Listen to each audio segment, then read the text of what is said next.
older patients. So again, repeat, more heavier, more sicker, more poorer, and more older.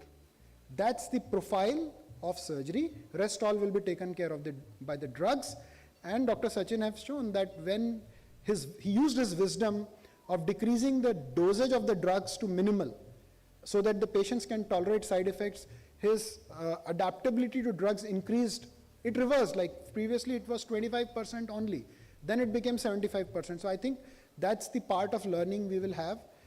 Start at a very low dose and continue these drugs for lifelong is going to be the rule. Yeah. So your job as a surgeon is going to be more difficult. It's already getting difficult. It's already difficult, yeah. Thank you. Congratulations for a very nice deliberation.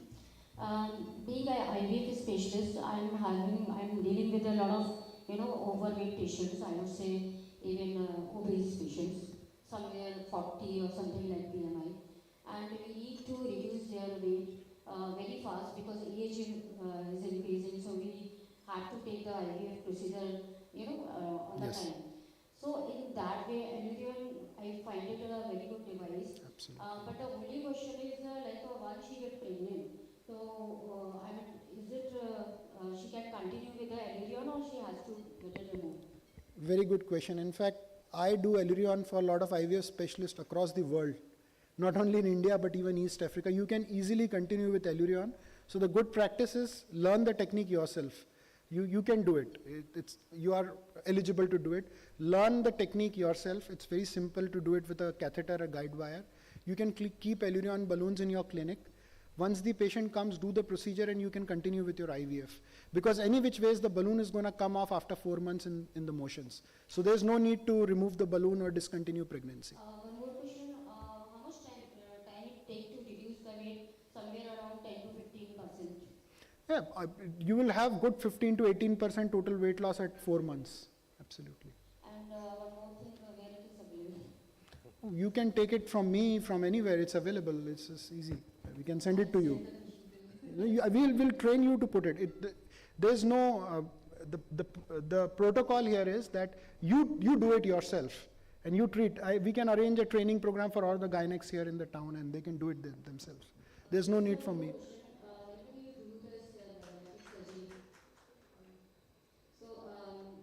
is a very fast way to reduce the weight. So does it have any complication if the patient is going to get pregnant? Because few of my patient has gone for bariatric surgery also, and the doctor advised you have to wait at least for 6 months to go for any other procedures. So if they have done bariatric surgery, no 6 months. They have to wait for 1.5 years.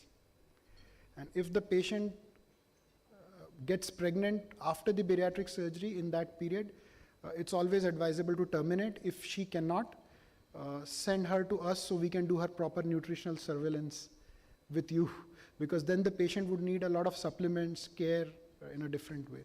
So is it clear? 1.5 years, no pregnancy. If they get pregnant, terminate. If they cannot for any reason, maybe they pass that period or maybe they don't want to, send it to proper bariatric surgeon who have experience to deal with that kind of nutritional issue. Of the best, and you should learn it yourself. Keep it. So in US, in Europe, most gynecologists who have PCOD clinics and IVF centers have Allurion available at their center, and you can do it. I can train you to do it. It's not a big deal. Yeah. What are the long-term vitamin and mineral malabsorptions that you encounter in your patients? The surgery patients? Surgery patients in India, a lot. Vitamin B12, D3, iron, calcium, thiamine, micronutrients, selenium, copper. I have 15 dietitians with me. It's a lot. It's a lot. And it's not easy in Indian set of patients because they are deficient before surgery. Lifelong supplementation. Yeah. And why is gastroesophageal reflux so common in all the patients who have undergone bariatric surgery? Yeah, because that's the mechanism. If you do a gastric sleeve, that's the mechanism of weight loss. You have a pylorus against a very high pressure zone because of the tube of the sleeve. That's why they have GERD. But sometimes it becomes a very troublesome complication for them. So is there any way of correcting it? Yeah, the best thing is evaluate your patient properly. If you have a patient with pre-existing GERD, don't do a sleeve gastrectomy, do a gastric bypass. So you bypass the pile, then they have no GERD. So surgeries also have an algorithm. It's a full-time job. If you have GERD, evaluate them properly, do a pH manometry, do an endoscopy upper GI before surgery. If you have signs and symptoms of gastroesophageal reflux disease, esophagitis, do a bypass, don't do a sleeve. Actually, the problem is with half-cooked surgeons who just do sleeves because they think it's easy on the name of a simple gastrectomy, but it's not a good way to deal with this. Thank you.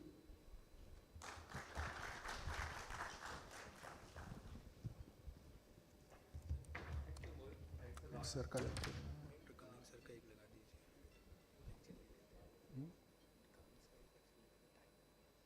आपका lecture है ना, आपके दोनों हो गए क्या? फिर मेरे पास एक एआई का है, वो खत्म कर लो. ठीक है, ठीक है. Thank you. Thanks a lot.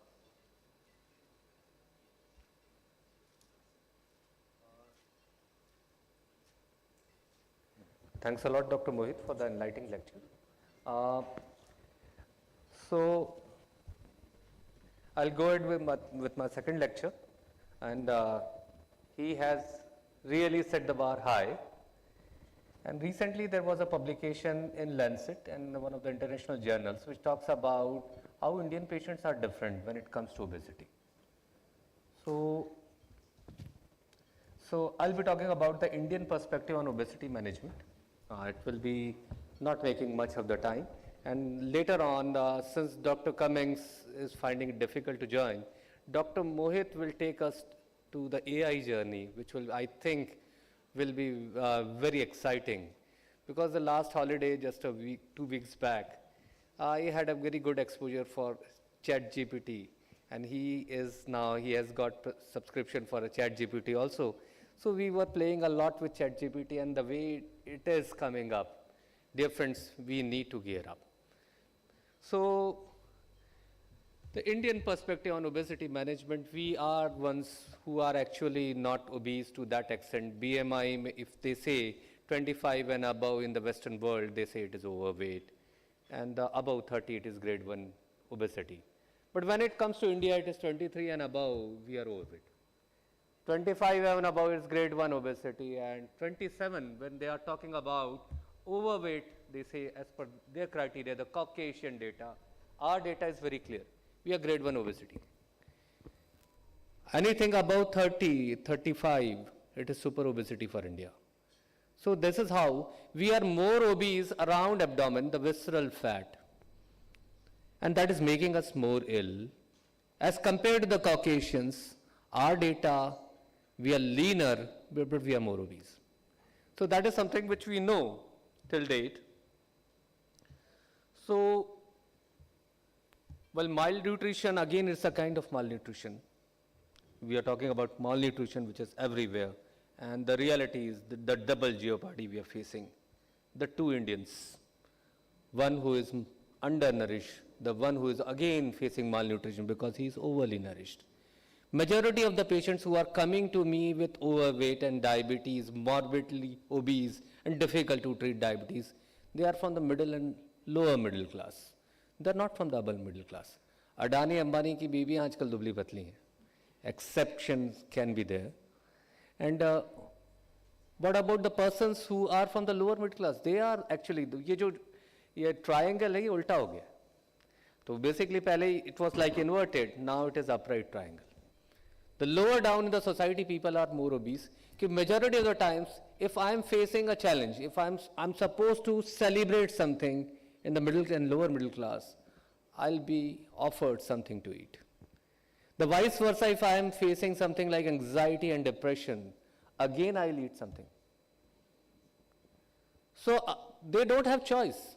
They are the ones who are less driven with their own ambitions, and they don't have the choices which majority of the elite and upper class has. So now it's our job to engage them with respect to diet, exercise, weight loss schedules, and all those things. They are to be beautifully incorporated in their lifestyle. Majority of the patients who are from the middle class and lower middle class, the moment you'll ask them, कि lunch में क्या लेते हो? अब पूछिए जो आपका mason worker काम कर रहा है, previously they used to come with a tiffin because wife used to stay at home and she used to prepare the lunch and dinner and all. अब तो दोनों काम कर रहे हैं. तो साहब ये ठेला लगा हुआ है, कचौड़ी समोसा खाता हूँ. This is how is happening. तो dear friends, when it comes to obesity, this is again a kind of intervention which is required at the social level, and this intervention is going to be a big intervention and breakthrough if we will, because no one is going to sell it, no one is going to buy it. As a doctor, if I am offering you this, बोलोगे क्या doctor साहब क्या बात करो, ये तो हमें सब मालूम ही है. But unfortunately, we are not taking care of it in the way they are supposed to be catered in future. So, fat children are healthy with age, क्योंकि खाते पीते घर के बच्चे हैं. This is how we say. But reality is 50 to 70% of obese children will remain obese adults. So this is again kind of morbidity we are seeing. It is going to be huge. But still we are not very much aware. Obesity has reached alarming figures. Current figures in New Delhi indicate that every second person fulfills criteria of obesity or has excess abdominal fat. There are many who will say कि यार सब क्या बोल रहे हो, but this is a hardcore reality. We don't have a data for Bhopal. हो सकता है every fourth patient is obese, every fifth patient is obese. This is not अमीरों की बीमारी. This is a बीमारी which is actually striking us hard now. We boast कि in the coming future we are going to be the youngest. We are going to have the largest number of people who are young and below 35. And we will dominate the world with our excellence and our kind of skills we have. But unfortunately, we may turn out to be a very unhealthy population in the coming years, just because of obesity and diabetes and the kind of crippling effect it will cause on you. So what will happen if a child is fat? She will not have any diseases. This is how the parents, they too think. The reality is diabetes may strike early in this kind of children. Polycystic ovaries, excess facial hair, infertility may occur in girls.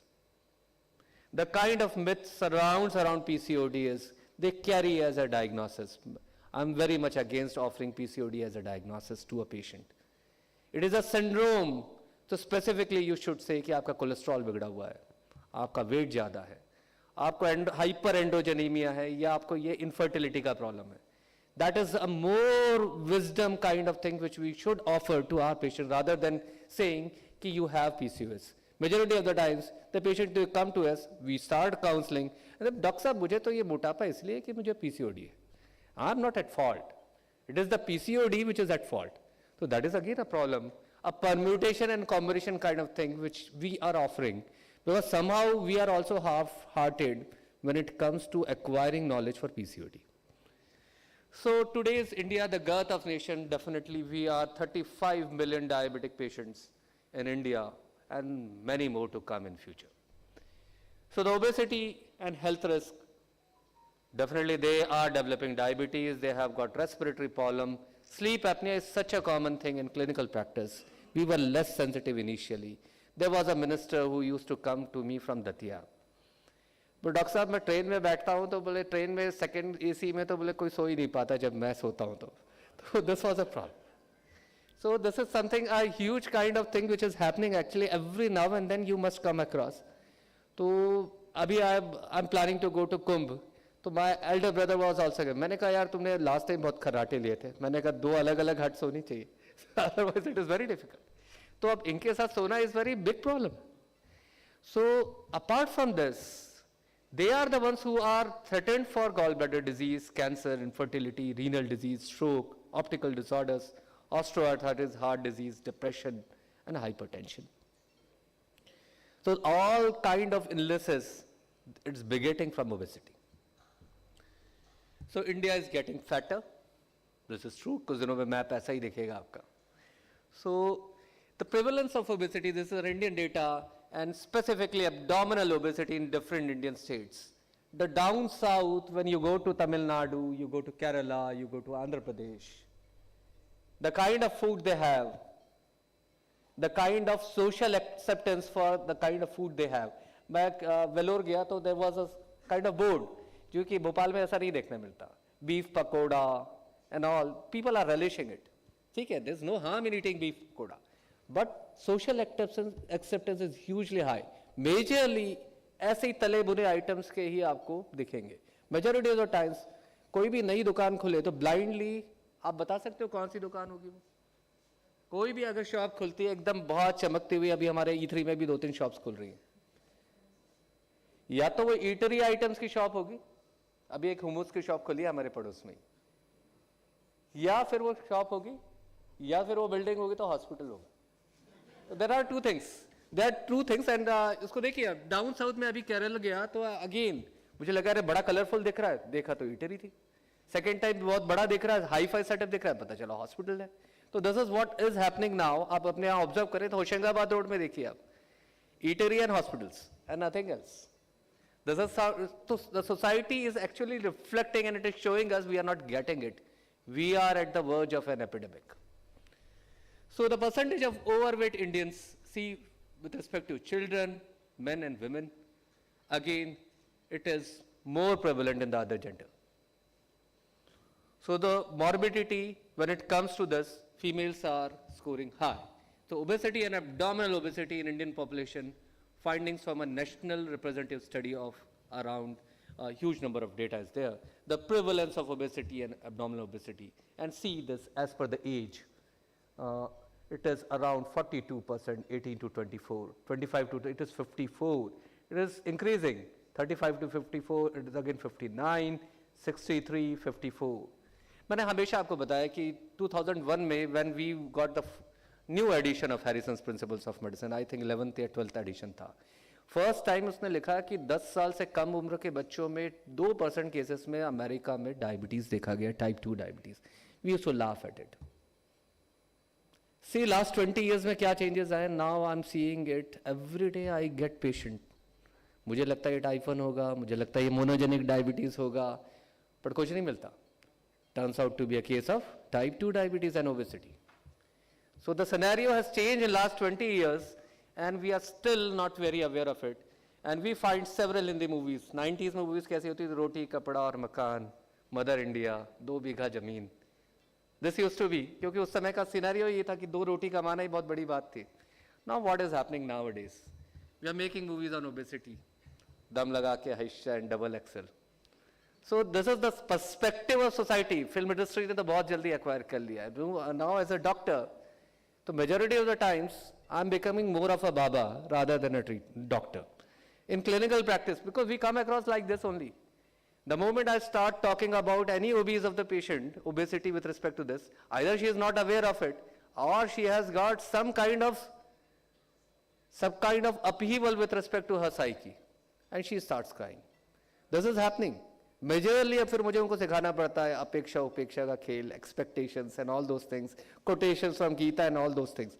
But it helps. Because you'll have to make this patient, अगर मोहित के पास patient लेके आना है तो patient ने balloon swallow करने का consent देना जरूरी है. और physician का काम उस door तक लाने का अब हो गया है. And that is a big job. It is very difficult to execute these kind of things in clinical practice. So the causes of obesity in India is wrong parental approach, socio-economic status, technology. बच्चे अगर घर में परेशान कर रहा है, मैं अभी शाम की ड्यूटी से लौट के आया हूँ तो आई विल स्ट्रेट अवे से कि ले मोबाइल खेल ले यार, गेम्स खेल ले, क्यों परेशान कर रहा है, या स्ट्रेट अवे मैं जोमेटो से करूँगा और again I will offer him something to eat. As a parent we are doing it and we have been doing it and this is our generation. हमारी generation ने ये शुरुआत में किया, अब majorly सारे लोग कर रहे हैं. तो this is a change which is there. Technology definitely, academics, working status of the parents, lack of physical activity and dietary habits. So dear friends, this is something which will have to, if there is a lecture, one lecture on basis of the modern amenities available, we should have 10 lectures on the things we are supposed to teach them to prevent obesity. मैंने कहा 100 साल में कितने भी interventions आ जाए, the main treatment will be diet and exercise, and it has to be offered in every possible ways. हो सकता है एक आदमी एक बार के लिए not receptive, second time he'll be more receptive, third time he'll be more receptive, even more receptive.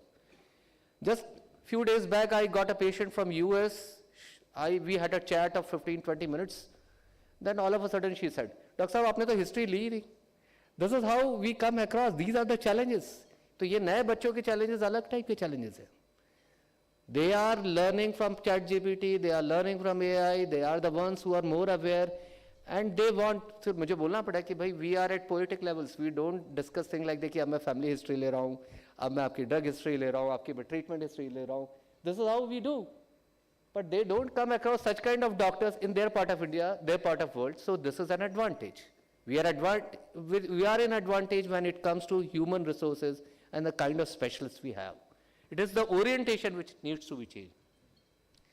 So more than 40% of the children eat 1 ounce or more in a week. 70% children eat chips 1 or more in a week. 38% children eat burgers. This is Indian data. 48% children eat pizza once or more in a week. 40% eat French fries. 68% eat noodles and drink colas 1 or more in a week. कई बार क्या होता है कि हम लोग जब drinks लेते रहते हैं तो सोडा आ जाता है, तो मुझे सही कि यार सोडा तो चलेगा, पर सोडा में शक्कर ज़्यादा होती है. आपको soda doesn't test sweet, but उसमें शुगर्स होती हैं. ये भी जानने में मुझे काफ़ी समय लगा. हमें तो लगता था कि soda is bland, but soda has got sugars. So every point of time आपकी ये दुश्मन जो है छुपा हुआ है. आपके केक्स में आपको मिल रहा है कॉर्न सिरप मिल रहा है. कॉर्न सिरप बहुत स्वीट होता है, बहुत सस्ता होता है. They are mixing it in bakery, they are mixing it at everywhere, and that is coming indirectly to you, and that is creating insulin resistance, obesity and all problems. So we need to see क्या लिखा हुआ है. So India's population faces several unique challenges in tackling obesity. Cultural में body image, cultural perceptions, food culture, social practices, reluctance to acknowledge obesity as a health issue. There was a question at this point of time also, ki is obesity is a disease. So that is a kind of acceptance we have. Genetic predisposition to obesity, insulin resistance, 40 to 70% of the obese people, they have one or the other gene which is involved, which is responsible for obesity. But dear friends, we are not supposed to cater that genetic profile. We are supposed to bring them with respect to diet, exercise, and that kind of awareness has to be given to these patients. The lifestyle factors, sedentary lifestyle, dietary shifts, limited awareness. तो अगर मैं आपको पूछूं तो कितने लोग सुबह आज एक्सरसाइज करके आए? तो this will show the Indian. So frankly speaking, how many of you have exercised? So this is how the scenario is. This is how the scenario is. So the Obesity and Metabolic Surgery Society of India OSS guideline, diet and lifestyle modification is recommended as a standalone treatment option for individuals with lower degrees of obesity, class 1, or obesity related to health risk. Pharmacotherapy or endoscopic bariatric procedures like intragastric balloon or sleeve along with diet and exercise can be advised too. Individuals who have not attained greater than 5% loss of their baseline weight despite undergoing 6 months of diet and lifestyle interventions or are developing obesity-related comorbidities despite diet and lifestyle modification. So they are to be subjected to interventions. BMI greater than 30 or equal to 30. Mohit might disagree with this because there are so many actually, there's not just one house who's giving the guidelines. There are many right now. अब diabetes में ऐसा होता है कि American diabetic association जो बोल रहे हम लोग फॉलो कर लेते हैं. The same is American Heart Association and ACC है तो we follow it. But where I was just exploring, अभी ओबेसिटी में there are many houses and there are many organisations who are giving the guidelines. One or other it might differ. So the recommendations again for bariatric surgery and all, I will not go in detail. This is part of Mohit. So the role of GLP analogs in addressing the dual burden of malnutrition and obesity in India, this is what we are discussing today since morning. So they are a very good modality for weight loss and though addressing the malnutrition obesity paradox, malnutrition and obesity, again in India, some population face the paradox of being undernourished yet overweight. That is a big paradox. Often due to calorie dense food, nutrient poor foods, GLP-1 medications can aid in weight management and improve metabolic health in such individuals. कई बार जो हम लोग भोजन लेते हैं, मैंने कहा ना, I was talking about corn starch, sugar, corn syrup, sugar basically, It's cheap. It is widely available. The story of carbohydrate and fat actually started in America. The sugar industry was more powerful. The fat industry was less powerful.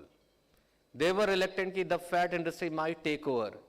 So all of a sudden there is a conspiracy where majority of the podcast people are talking about. It is the sugar industry which fueled the story regarding dalda and the saturated fats. So all of a sudden no dalda, no saturated fat.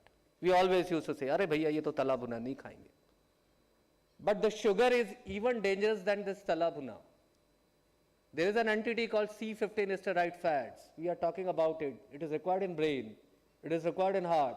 It is required in your tissues. It is required in cell membrane. And unfortunately, that has been blamed like anything over the years. The story of saturated fat might change. So you might gain something new in future. So the role of GLP-1 analogs in addressing the dual burden of malnutrition and obesity in India, improved nutrition and satiety. Basically, everything is possible when you give this GLP analog. Increased feeling of fullness, regulate appetite. They help individuals make healthier food choices by reducing hunger. By promoting satiety, GLP-1 medications reduce the tendency to overeat. This helps in promoting balanced nutrition and preventing excessive caloric intake. For individuals with limited access to nutrient-dense foods due to economic constraints, GLP-1 therapy can help reduce the overconsumption of unhealthy calorie-dense foods. It can be a pill which can be given throughout the life. I think in the years to come, you will get even more relaxed criteria for starting this molecule once this molecule will become cheaper and widely available. So the latest news on obesity in India, again, the Lancet data commissions urges new framework to obesity diagnosis and treatment in India. Specifically, our obesity is different.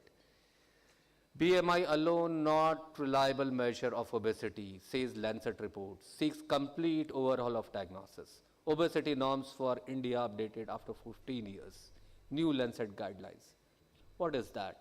The recently Indian medical professional introduced revised obesity guideline, marking the first update in 15 years. The updated guideline established BMI over 23 as a new threshold for obesity. Waist circumference and waist to height ratio are now also considered important measures. These changes address the limitations of BMI, which does not differentiate between fat and muscle. There are people who are lean with respect to BMI, but when you go for the other assessment, the fat mass is more, the lean mass is less. There is again an issue with GLP analogs. With 30 to 40% weight loss, it is primarily, it takes a toll on the lean mass. तो केवल weight loss नहीं करना है, आपको healthy weight loss करना है. अब कैसे possible होगा? जब आप diet and exercise पे आपको बहुत जोर देना पड़ेगा. Weight bearing exercises, they are very important.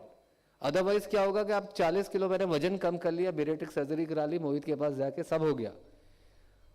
मुझे निमोनिया हुआ, मेरी डेथ हो गई. क्यों? क्योंकि जो मुझे मसल्स चाहिए थे वो मेरे पास बचे ही नहीं. तो I am sarcopenic with respect to that. That is again a kind of obesity which will create problems in future.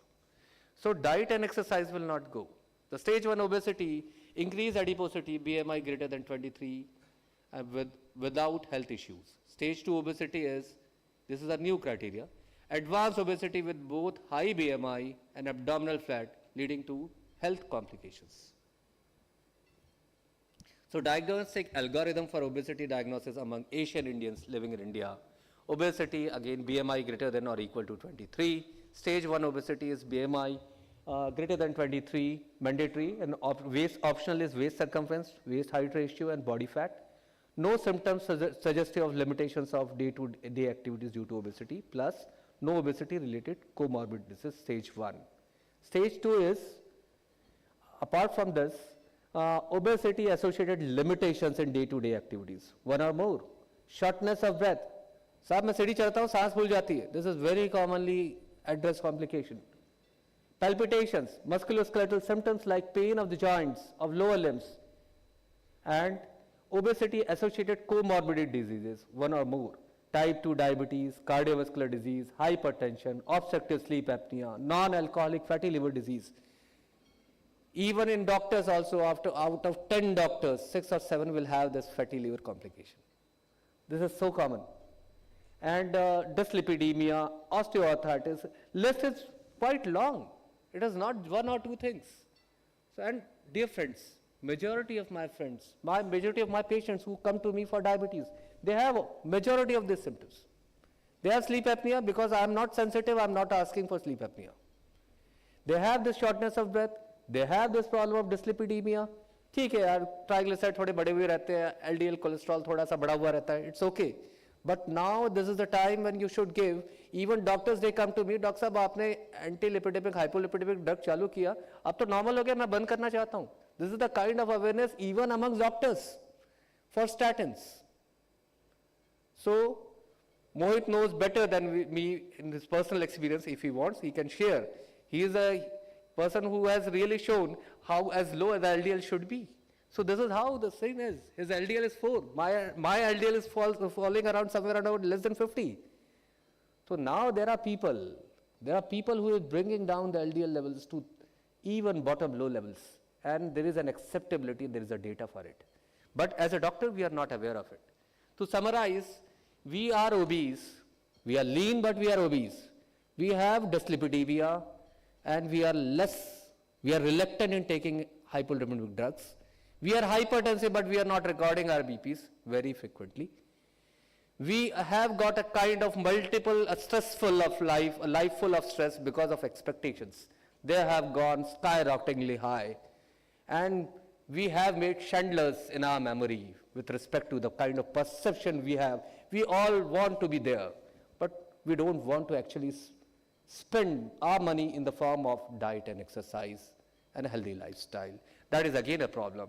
So GLP analog is actually a good molecule and a modality which can help in bringing down obesity and controlling diabetes. But over the top of it, if you have lost weight, think of your lean mass. You should not be losing lean mass. The fat mass should go down, but the lean mass should go up. And that is something which is required. Otherwise, you might encounter a respiratory infection and you may die because of pneumonia and respiratory failure. Thank you, thanks a lot.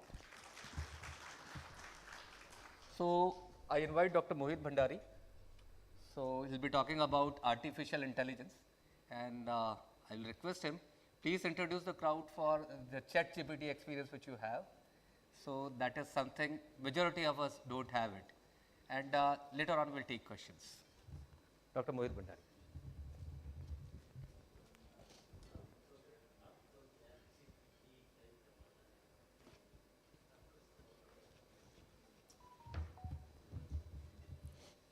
So thank you, Dr. Sachin.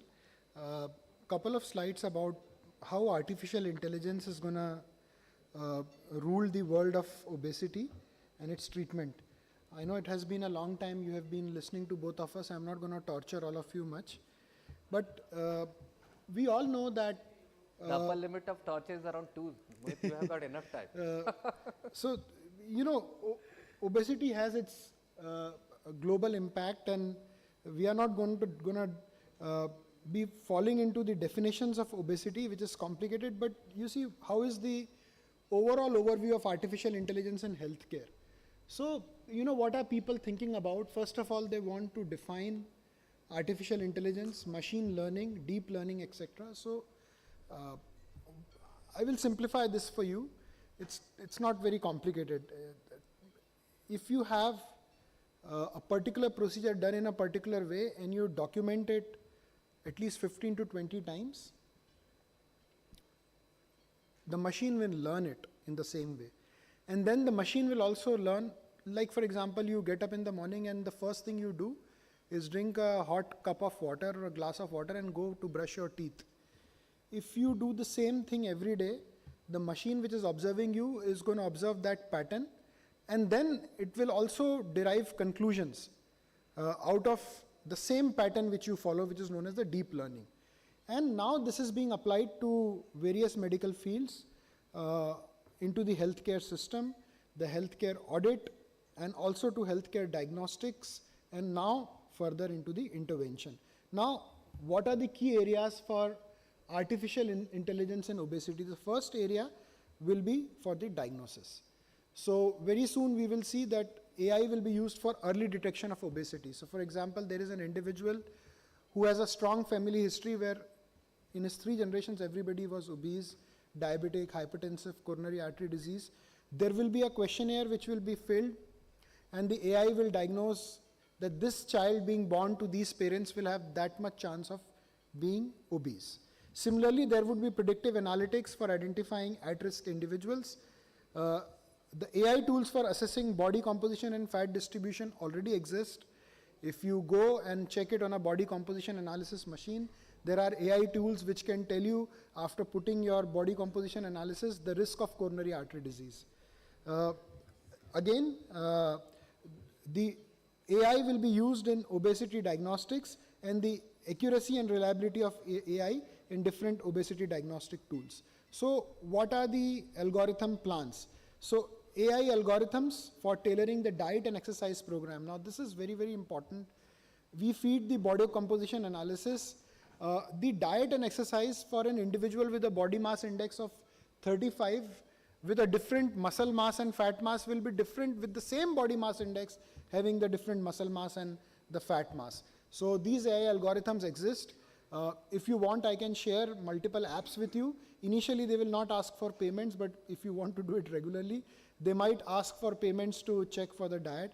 Similarly, patient monitoring progress using the AI-driven applications, adjusting the treatment plans according to the real-time data, enhancing patient adherence through personalized interventions, and examples of AI-driven personalized treatment platforms. Now, what are the artificial intelligence tool in behavioral modifications? So you see that a lot of individuals which you will find will have a particular kind of eating behaviors. Dr. Sachin was talking about the percentage from Dr. Mishra's paper about how many of children consume the cola drinks, how many of them consume pizza in a week or a burger in a week.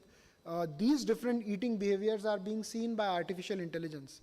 And if you go on Gemini today, so ChatGPT is the OpenAI platform and Gemini is another. Gemini is of Google and ChatGPT is a separate entity.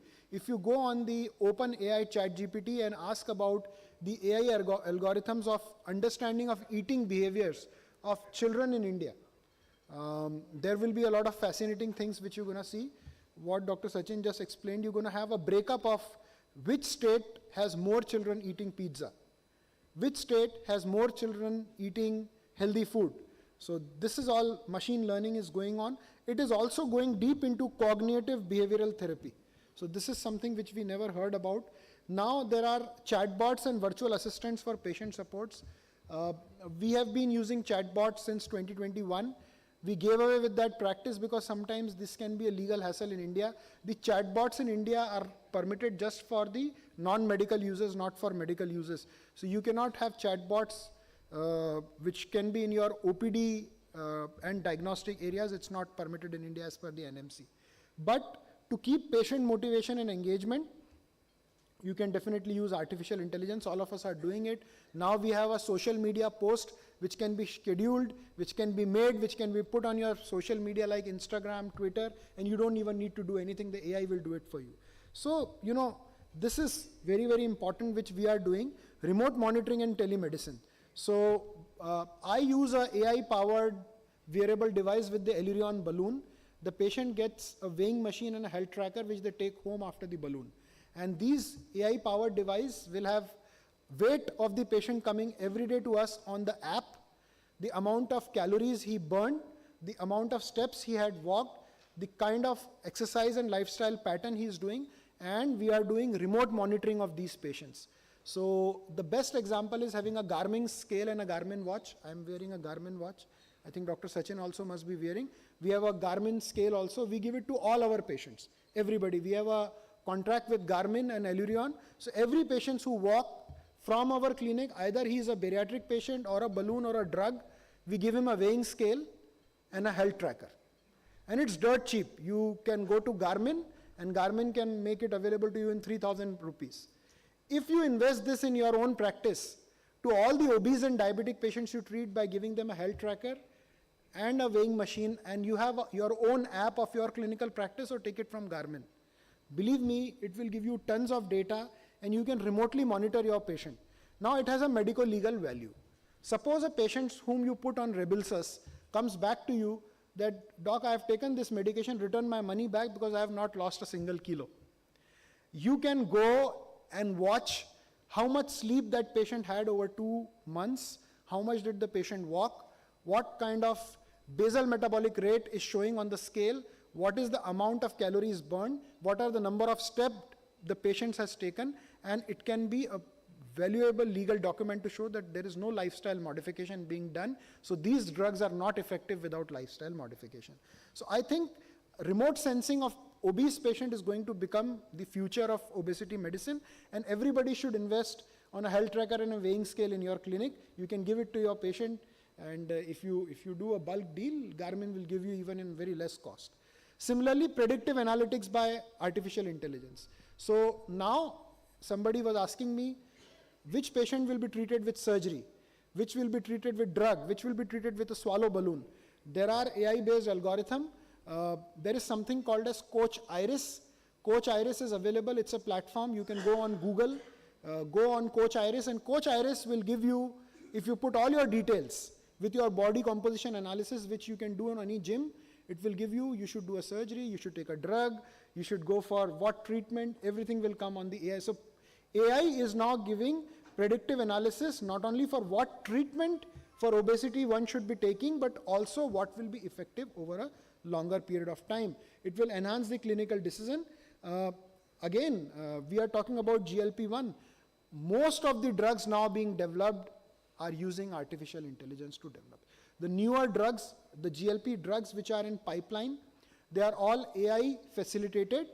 They are collaborating with tech firms using AI. So in future, you will not see a molecule like Mounjaro, Ozempic or Zepbound getting refined in light of the tons of data available with the artificial intelligence.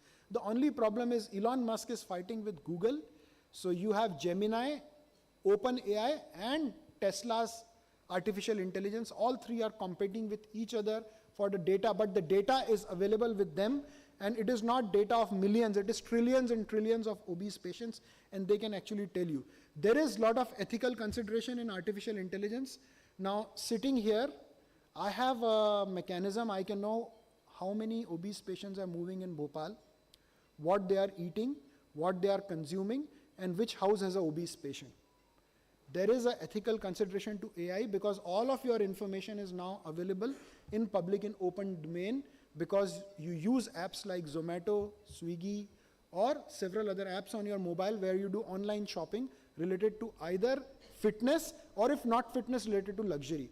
Every information is available, so there will be a lot of ethical consideration.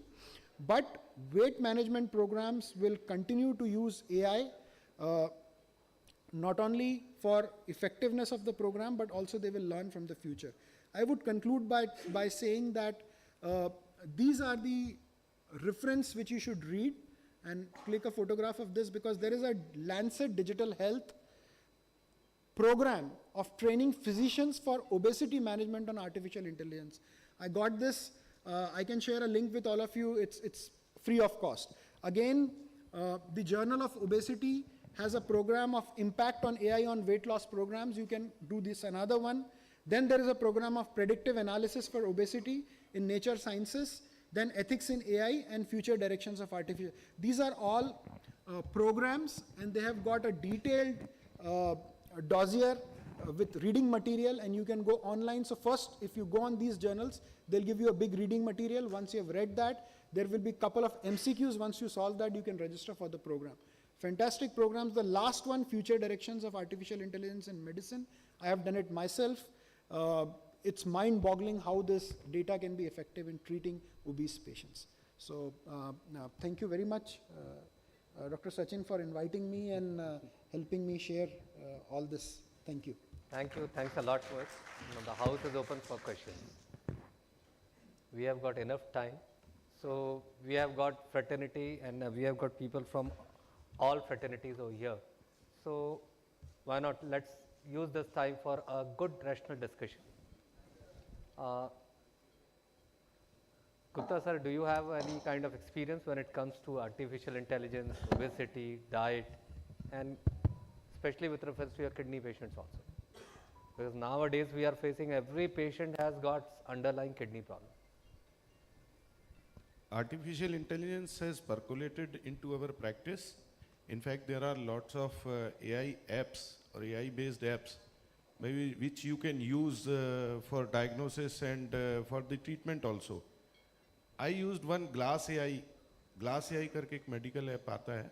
उसके अंदर अगर आप सिर्फ history feed कर देंगे, तो you will get 5-6 differential diagnoses. I was amazed to see that few things which I left or which I missed were included into that. So that helped me a lot. But I think the doctors may get out of business in the coming future if the patients started using it, and there will be more legal hassles and complications in the practice. Rationally, आपको क्या लगता है? Where the younger crowd should gear in? Younger crowd has already got into it. So Yeah, youngers they are much more smarter than us in using all these things. And some of my PG students, even they are asking things which are beyond my imagination. So I ask them, where do you bring them from? And they bring it from these AI platforms. अब आजकल ऐसा हो गया कि यानी AI मतलब ये कि आप किसी से एक्सपेक्ट नहीं करते हो जो चीज़, और वो चीज़ अगर उसकी तरफ से आ रही है, वो AI से आ रही है। मान लीजिए वो AI से आ रही है। और अब जो ओबेसिटी के ऊपर है, एक बड़ा इंपॉर्टेंट चीज़ है जो अपन हिंदुस्तान में यूज़ करते हैं, शुद्ध घी. इसके ऊपर काफ़ी एथिकल बहस, अनएथिकल बहस बहुत हो चुकी है. तो अभी आपने बोला कि वो क्या Dalda vanaspati and saturated fats and unsaturated, तो एक तो ये चीज़ that we should know that whether shuddh ghee helps in reducing weight or not. 2 experts are here, and because many reports are there wherein it has been found that शुद्ध घी can help us reducing the weight by itself. दूसरा ये कि बहुत सारे जो social media पे influencers हैं जो फेक हैं या कुछ भी कह लीजिए उन्हें, विश्वरूप रॉय चौधरी करके, जिनकी जो बातें ज़्यादा सुनते हैं लोग. हाँ, जिनकी बातें बहुत Even there are doctors who follow them. वो फ्रक्टोज खाने पे बहुत जोर देते हैं, या वो बोलते हैं कि फ्रक्टोज रहता है तो उससे तो डायबिटीज भी डाउन हो जाती है और वेट भी रिड्यूस हो जाता है. Something about fructose which you actually alluded to HFCS जो हाई फ्रक्टोज कॉर्न सिरप करके आता है. So there is a fructose and शुद्ध घी. There is a speaker called Rob Ludwig. He's a pediatric endocrinologist. बड़ा अच्छा speaker है, very prolific speaker in YouTube. उनके आप वो देख सकते हो podcast भी. He talks about fructose. He talks about fructose as a metabolic poison. He says कि it is the liver, the mitochondria and liver which are at fault when you eat a corn syrup in large amount. We lose those functioning mitochondria. So nowadays we have started talking about mitochondria as a causation for disease and diabetes. So mitochondria is at fault just because of this fructose intake. So हो सकता है आने वाले दिनों में we need to have this kind of fruit and all those stuff in less amount. Mohit, do you want to do you know something about fructose or? No, I think it is very difficult to explain this situation because मुझे ऐसा लगता है personally कि शुद्ध घी खाना चाहिए कि नहीं, फ्रक्टोज खाना. I feel that the science is negative calorie deficit और सब खाना चाहिए. I don't feel anything in a smaller quantity is a problem. The problem starts when we do not measure our calories. आप fructose क्यों नहीं खा सकते, पर अगर वो फ्रक्टोज उस लिमिटेड क्वांटिटी में है कि it keeps you still in your negative deficit और एटलीस्ट मेंटेनेंस कैलोरीज, तो फ्रक्टोज में कोई प्रॉब्लम नहीं. घी अगर आप पचा सकते तो घी खा सकते हैं. I don't think that there should be absolutes in the field of medicine. और ये जो रोज एक नया कोई इन्फ्लुएंसर कुछ नया लेके आता है, there are studies for and against it. They try to create an environment where we try and grab our attention by trying to speak something controversial. But ये कोई इसमें कुछ मतलब नो नहीं है. फ्रक्टोज आप खा सकते हैं, बट फ्रक्टोज लिमिटेड क्वांटिटी में is good. Yeah, this but is true. fructose, if you large amount, those large corn amount, it syrups is going and to the hidden fight. अभी professor that is not Sarin आए sweet. थे, doctor Sarin. Yeah, he talks a lot about we had a lot of talk about fructose. He said fructose is good if you take it in limited quantities, but if you are, कुछ लोग होते हैं वो diet के नाम पे सुबह से शाम तक फ्रूट्स ही खाते रहते हैं, और फ्रूट्स में mango, chikoo, banana, apart from apple and grapes there is everything they eat. वो खाते रहेंगे तो वो लिवर, फैटी लिवर करेगा. फ्रक्टोज है ही. I think fruit fructose is different because fruit has got lots of fibers and other things. The nutrients are also. Yeah, I heard that concept from him only. कि God has made this sweet citrus fruit. Sweet क्यों बनाया? वो मीठा इसलिए बनाया कि आप वो फाइबर खा सकें.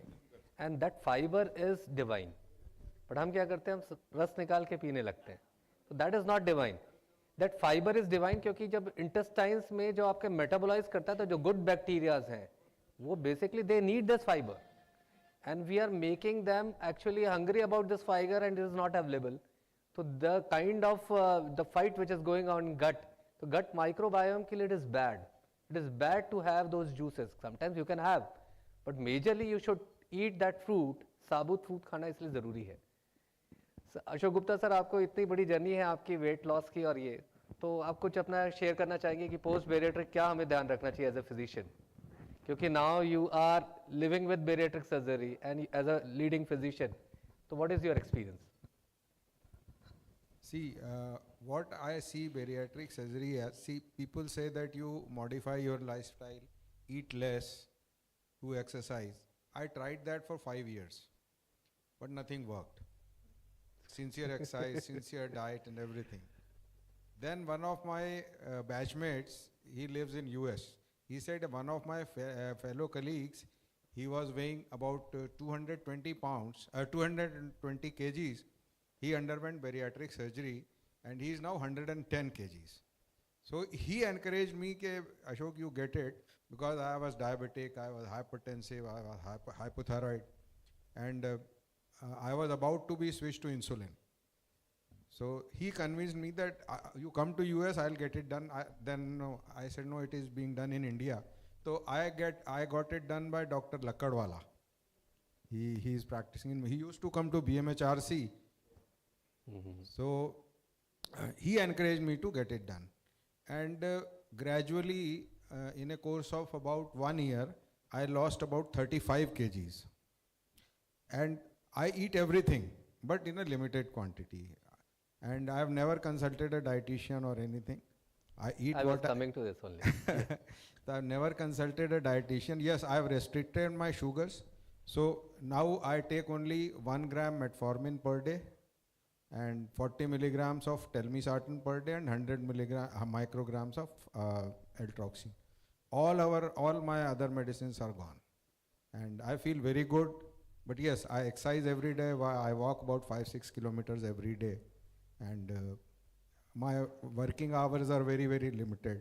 I work 9 to 5 and I go to bed at 9, wake up at 5, and I've maintained a regular routine of life, and I have loved this bariatric surgery. Mohit, do you want to throw some light? No, I think as he correctly said, there has to be a balance. That's what he's maintaining. I mean, if he's eating less, tomorrow he starts to eat corn syrup every day, he's again going to gain all his weight back. So, and one thing I just wanted to clarify, I think there is one message, is that as he correctly said, lifestyle modification plays a very important role. But there are a lot of patients who would modify their lifestyle completely but do not lose weight, which is meaningful. So please do not consider obesity as a disease of character, strength, or do not try and personalize this. There are a lot of publications on it. There would be individuals who have genetic, metabolic and hormonal problems, and you see he is on L-troxin. He could not lose weight because thyroxine, patients who have thyroid, Dr. Sachin knows it's difficult for them to lose weight. So all of us, when we see an obese patient, we try to become doctors, and we would tell him that he should lose weight by exercising, lifestyle modification, avoid alcohol. They do everything. Lifestyle modification just works for 2% of individuals. Rest 98% need some treatment. And so let's not try and say lifestyle modification is absolutely important, but it would not work for everybody. So if you have an individual who is doing everything and he is not losing weight or meaningful weight, please prescribe him to either take a GLP-1 or send him to a bariatric surgeon. Don't just tell him, "Arey tu exercise nahi karta hai, late so ke uthta hai, खूब खाता है." Don't. This illiterate people talk like that. This is true. This is true, but diet and exercise is very important. And over the top of it, if you are combining a molecule like a GLP analog or orlistat or that, then accordingly you can. And definitely, अगर फिर भी ज़रूरत है, morbidity is high, the risk is high, then definitely the patient should undergo the bariatric procedures. तो मेरे हिसाब से तो सर के इसमें अगर in case he gains weight, तो he should he should go for a GLP analog because he's a diabetic also. Yeah, in fact, you can start with, like you, I have a lot of patients. I put them on low dose Ozempic, just 0.5 milligram. But that Ozempic will offer you with respect to the cardiovascular safety, sir. Renal point of view से आपको जो advantage मिलेगा, तो मैं I was just coming to this कि यार low dose GLP analog as a pill for patients like sir who has undergone bariatric surgery. Absolutely.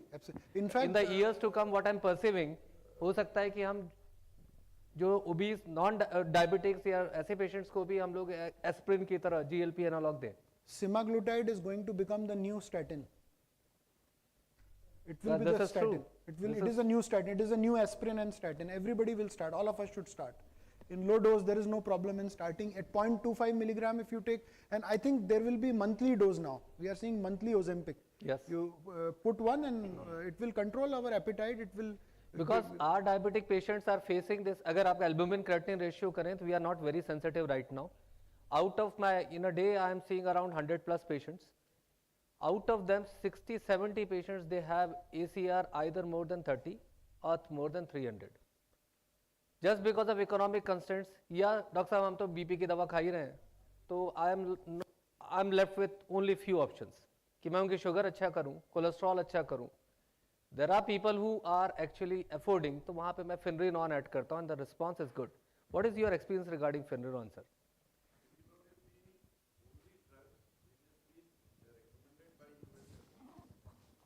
It's a non-steroidal mineralocorticoid receptor antagonist.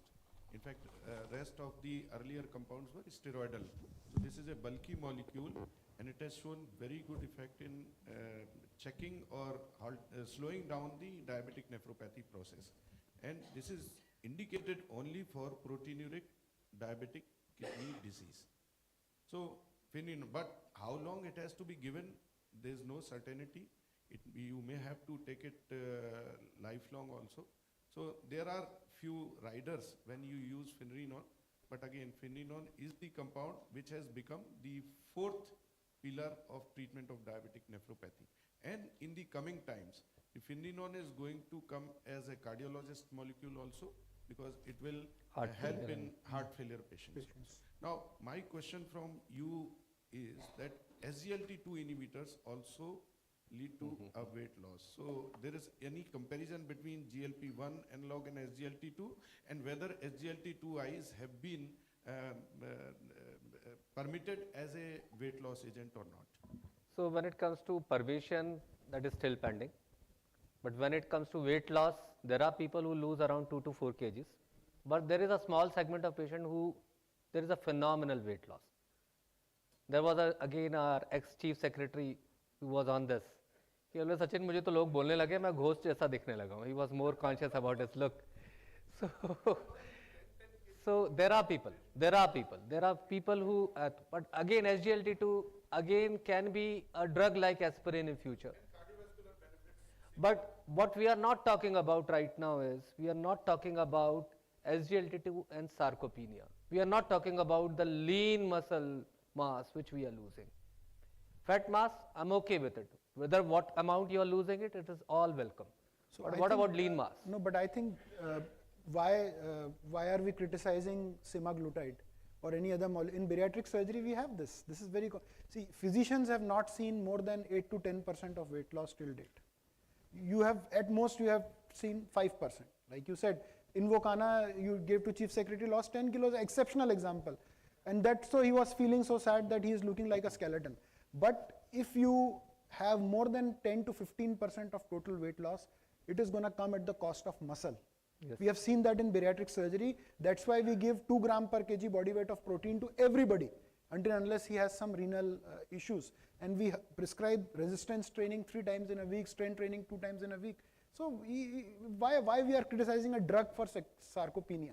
It is with surgery also. Anytime you lose more than 15%, that weight will come from some muscle loss. Believe me, until unless you do good resistance training. This is, we are now unnecessarily trying to criticize the drugs. No, but that means that the prescription is not complete without exercise. It has to be. वो doctor ही करेगा. तो फिर muscle mass तो doctor का ही बढ़ेगा, patient का तो लीन मास कम होने लग जाएगा, पेशेंट कभी एक्सरसाइज नहीं करता. And one thing majority of the time that is the problem. तो वो that has to be somehow somewhere we'll have to bring out something good in that. The important tip for the practice for the obesity, which I realized, physicians will have to move from prescription model to subscription model. Yes. Please keep dietitians and psychotherapists with you now in your clinic. Do not prescribe a drug. I was coming to that. Tell them that I am going to send you, like, how do I prescribe Ozempic? Like, for example, for you, I will not write a prescription for Ozempic. I will send Ozempic at your home in a nice bag with a weighing machine and a health tracker, with a properly making the cold chain proper 6 injections. There will be a card which you can scan, which will have Zoom call meeting links, and you will have a Zoom call with me once in a month, twice in a week with my dietitian. Any problem you have, we have a 24/7 helpline. So we have to move away from prescription to, we are in habit of writing, dawai mere bahar ki dukaan se le lena. This practice we have to leave. This is old practice. It is not going to earn any revenue to physicians. And the drugs will keep on coming. What is important is having a support team which understands. Patient will call you, sir, bahut nausea ho raha hai, drug chhodna hai. He leaves the drug, moves away from your program. So keep people with you. What about behavioral therapy?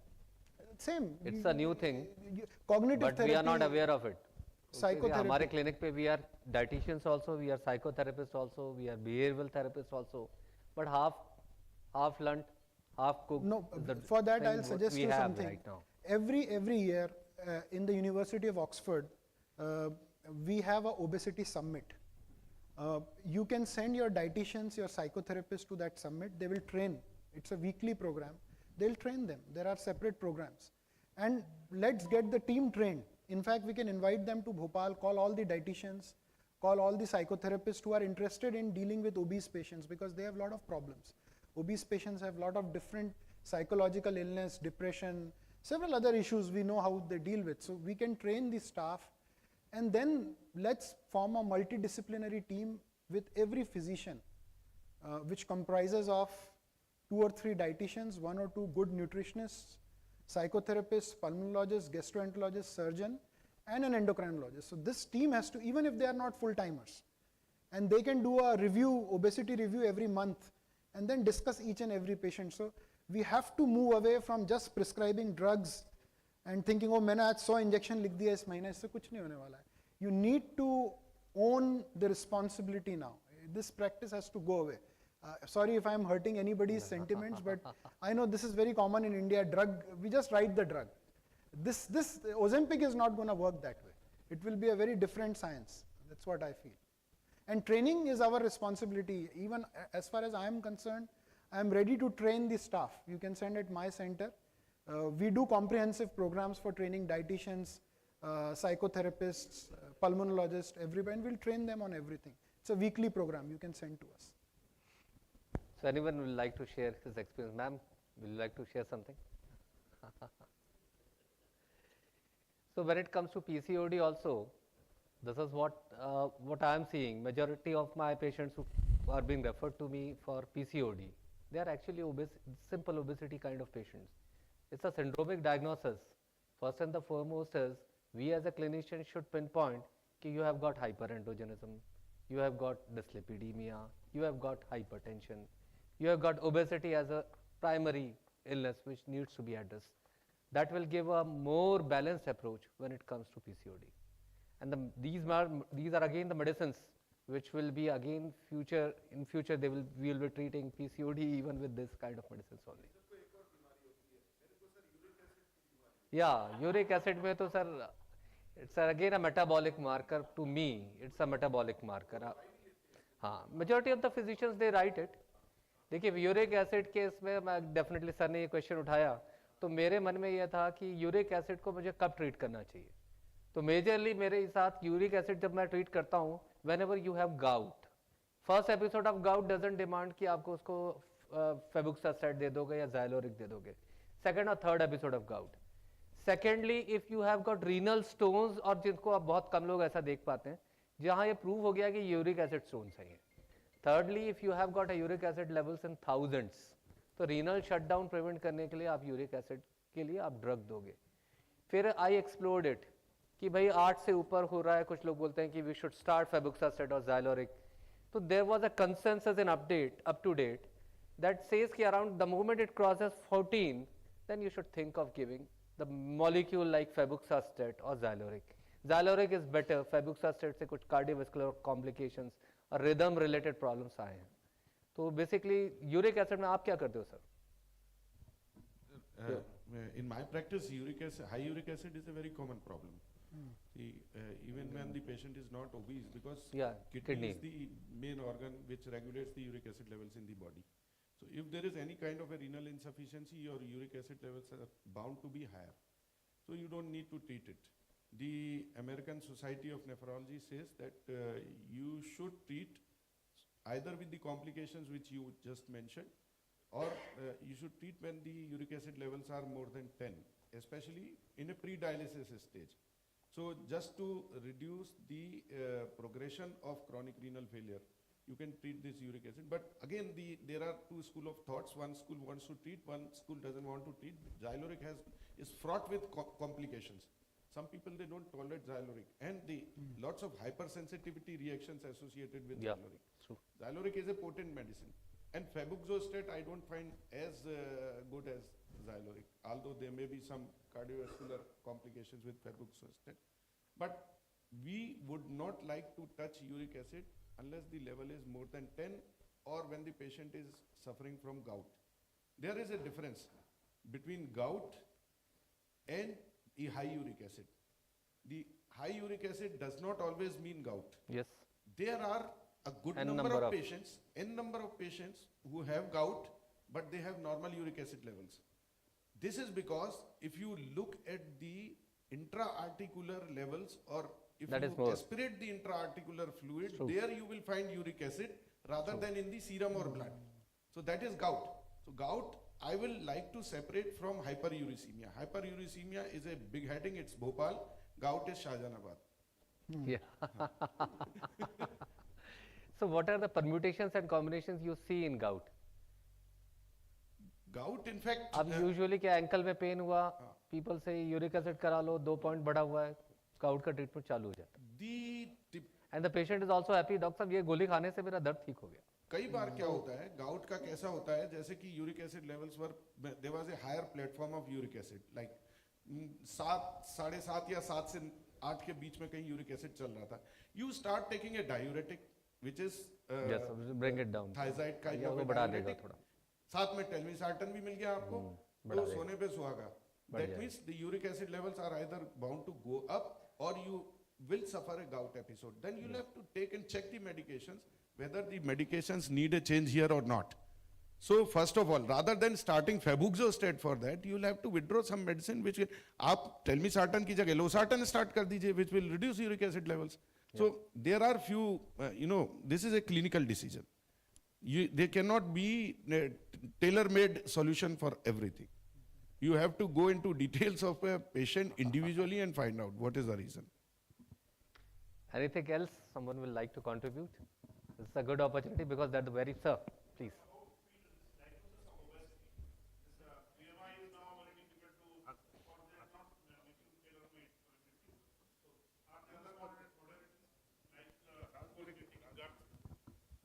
Or there is other model like DEXA scan. Can we do it for all patients? DEXA scans, Mohit? Yeah, we do DEXA scans, but it's not practical. Yeah, to do it on a all very patients. costly modality. Actually, the good thing, there are a lot of bad things with body mass index, but one good thing is it has objectivity. Yes. Easily available. That's why it will never discontinue as a modality. Plus, most of the insurance are still dependent on body mass index. So how do you change that? I know a lot of debate is there, but and DEXA is not a very practical. How many centers will have DEXA? It's not a practical solution. One more question regarding this incretins. Shall be given type 1 diabetes also? There is no harm in giving incretins to type 1 diabetes.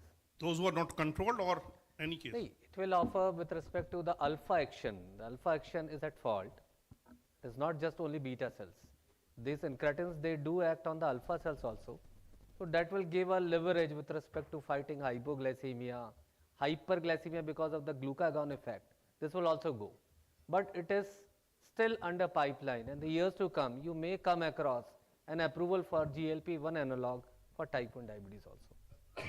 Because physiologically, there is no harm in giving GLP analog to a type 1 diabetic patient. So what are the contraindication of GLP-1? Right now, when it comes to for kids, if you are taking for smaller kids or type 1, in general, contraindications, I think Jaideep is here. He is the right person who can talk about where we should not give GLP analogs. All of a sudden, I am catching you by surprise. Okay.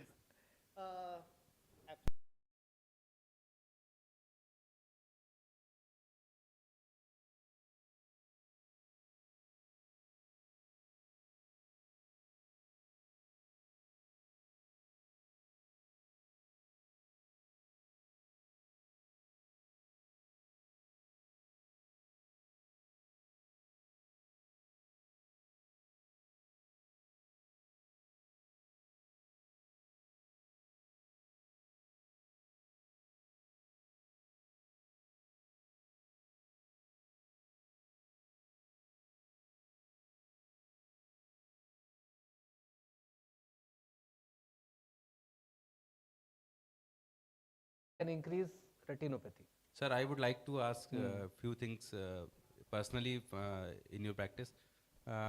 What dose you start with semaglutide in patients of diabetes and obesity, and how much weight loss do you really see in over how much time, and what is the result of weight loss after stopping the medication?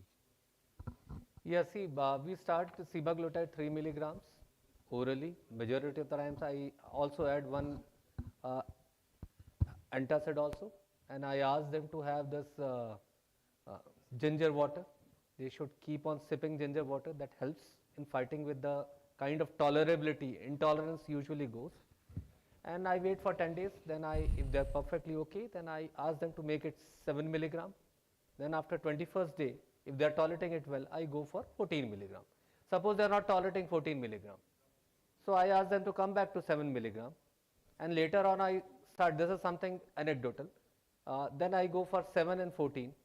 And sometimes I start this 14 milligram, and most of the times we are successful. There are people who don't tolerate it. There are people who don't even tolerate 3 milligram, then you are supposed to stop it. If you are continuing this medicine, the response with respect to HbA1c, decrease in HbA1c is very good. But weight loss is erratic. When it comes to oral semaglutide, it is not that convincing, which we were showing for injectable semaglutide. This is true. There are patients who lose 15 kgs also. There are patients who don't even lose 2 kgs. But with respect to HbA1c control, I am very confident. You will get a very good response with HbA1c values when you have started this molecule. The weaning of this, Mohit has nicely told us, I completely agree with this, that once you stop this molecule, the curve will again start rising.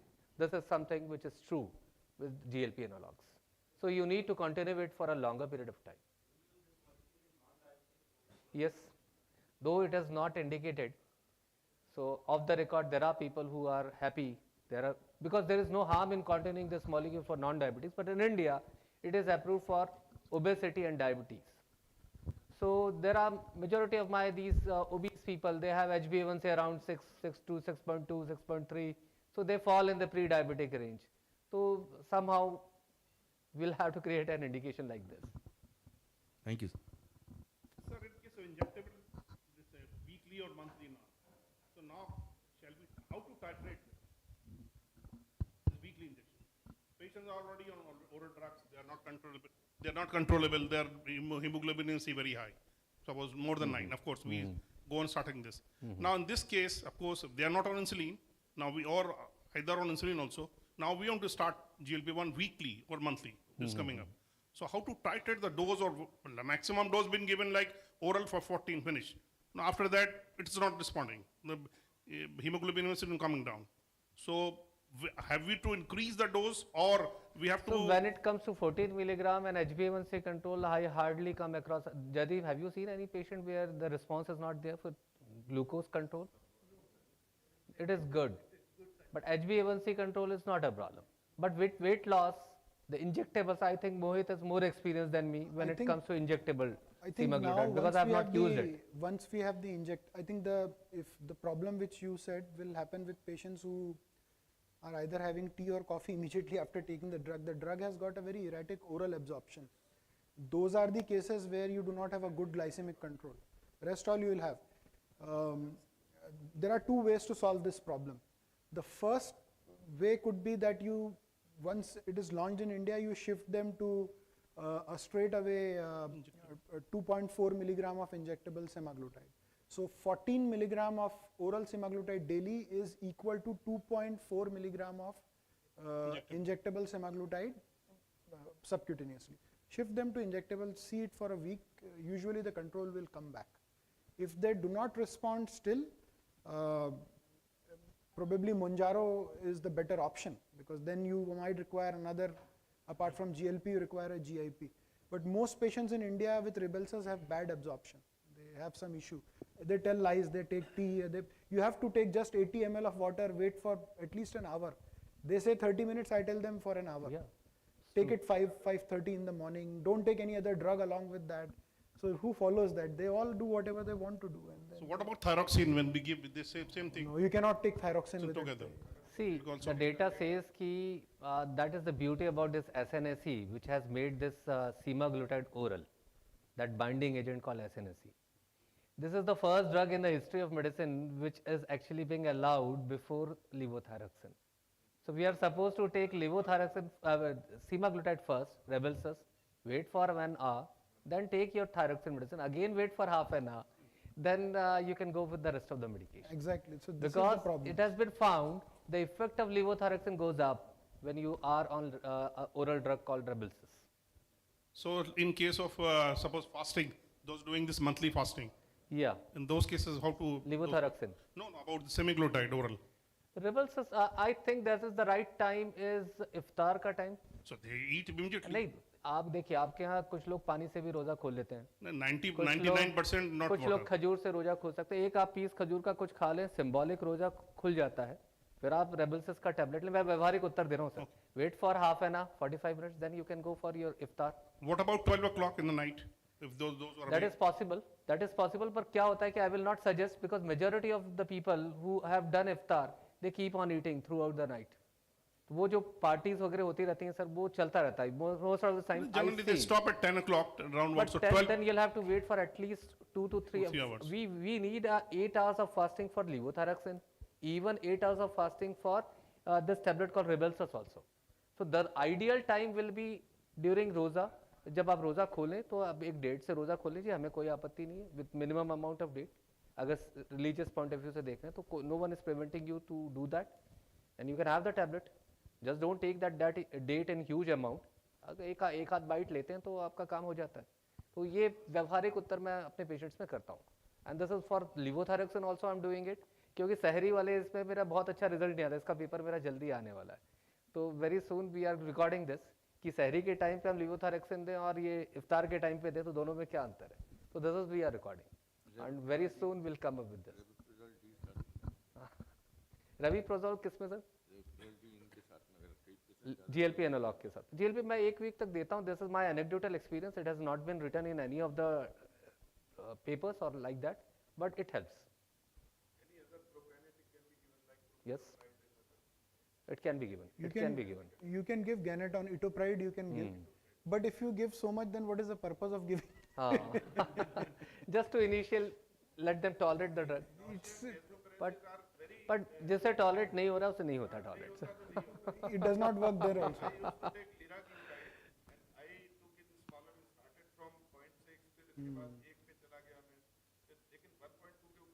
नहीं तो नहीं लेना चाहिए sir.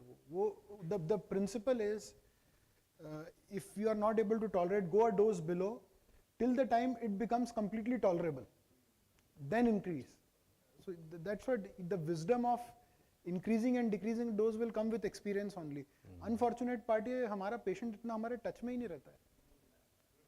By the time उसकी counseling होगी, this happened with us in intragastric balloon डाला और 48 hours में patient को counsel नहीं किया, वो निकलवाने आ जाता है. So that's why I am saying that it's very important to have a patient buddy.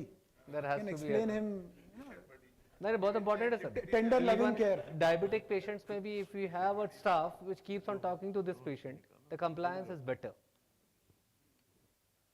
So I thank you, thanks a lot. So I invite you for the group photograph.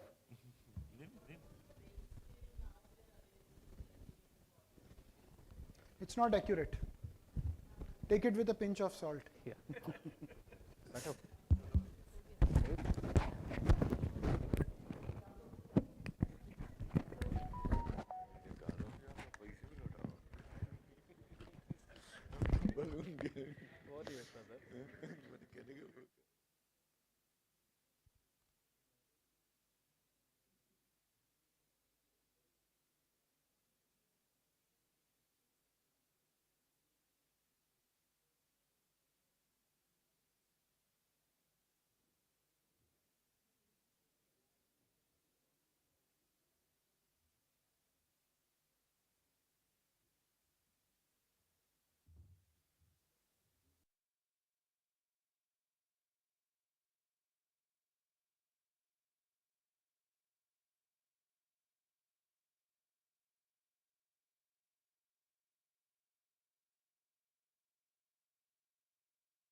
इसके pen drive में आ जाए, उसमें आएगा क्या?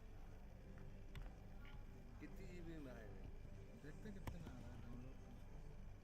हमने load कर लिया ना, हो रहा है। हो रहा है ना, देखना मेरे को बताना, क्योंकि तो फिर आप देते रहना।